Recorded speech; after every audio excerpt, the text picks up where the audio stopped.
एक छोटे से गांव में सीमा नाम की लड़की अपनी बीमार मां के साथ रहती थी। उनके पास कमाने का कोई साधन नहीं था।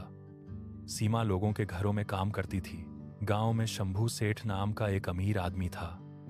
उसका बेटा रोहित बहुत घमंडी था। एक दिन सीमा काम की तलाश में सेठ के घर पहुंची। सीमा ने हाथ जोड़कर कहा, सेठ जी, मुझे काम की बहुत जरूरत है। मेरी मां बीमार है।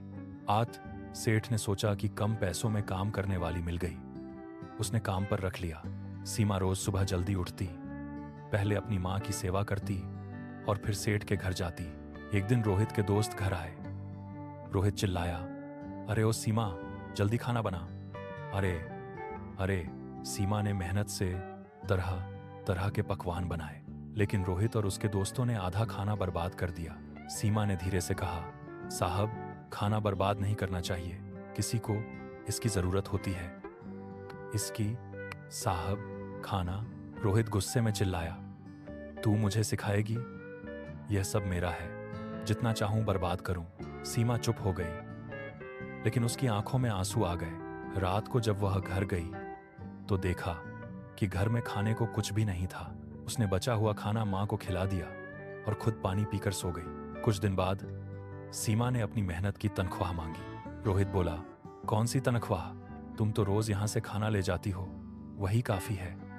He is cat, he is cat. सेठ ने भी बेटे की बात मान ली और सीमा को बिना पैसे दिए काम से निकाल दिया।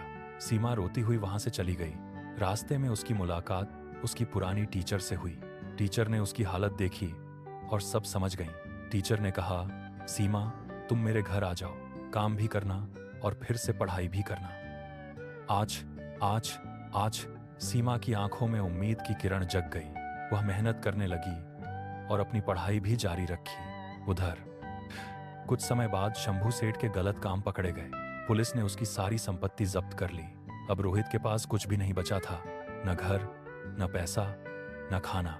भूखा प्यासा वह इधर उधर भटकने लगा, लेकिन किसी ने उसकी मदद नहीं की। एक दिन सड़क पर उसे सीमा दिख गई। सीमा ने उसकी हालत देखी और उसे अपने घर ले गई। सीमा ने कहा, ये लो, थोड़ा सा खाना है, खा लो। रोहित रो पड़ा और बोला, मैंने तुम्हारे साथ इतना बुरा किया, फिर भी तुम मदद कर रही हो। सीमा मुस्कुराई और बोली, क्योंकि मैं जानती हूं भूख क्या होती है और इंसानियत क्या होती है। उस दिन रोहित को अपनी गलती का एहसास हुआ।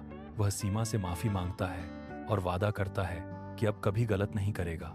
धीरे धीरे दोनों अच्छे दोस्त बन जाते हैं और एक नई जिंदगी की शुरुआत करते हैं। मेहनत और ईमानदारी हमेशा रंग लाती है।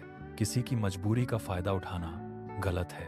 दूसरों के प्रति दया भाव रखना ही असली इंसानियत है। सीमा ने अपने अच्छे व्यवहार से सबका दिल जीत लिया।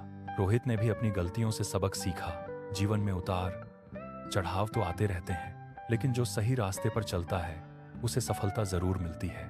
सीमा की कहानी हमें यही सिखाती है, मुश्किल समय में भी धैर्य नहीं खोना चाहिए। शिक्षा और मेहनत ही जीवन का आधार है। अहंकार का अंत हमेशा बुरा होता है। दूसरों की मदद करने से मन को शांति मिलती है। सीमा और रोहित की दोस्ती एक मिसाल बन गई। वे अब मिल जुलकर रहने लगे। गांव वाले भी उनकी प्रशंसा करने लगे। ईमानदारी का फल हमेशा मीठा होता है। रोहित ने अब काम करना शुरू कर दिया। उसने अपनी पुरानी गलतियों को सुधारा। सीमा ने अपनी पढ़ाई पूरी की। दोनों ने मिलकर एक छोटा सा व्यापार शुरू किया। उनकी मेहनत रंग लाई और वे खुशहाल हो गए। कहानी का अंत सुखद रहा। अच्छे कर्मों का फल हमेशा अच्छा ही होता है। यदि आपको यह कहानी पसंद आई तो हमारे चैनल को सब्सक्राइब जरूर करें।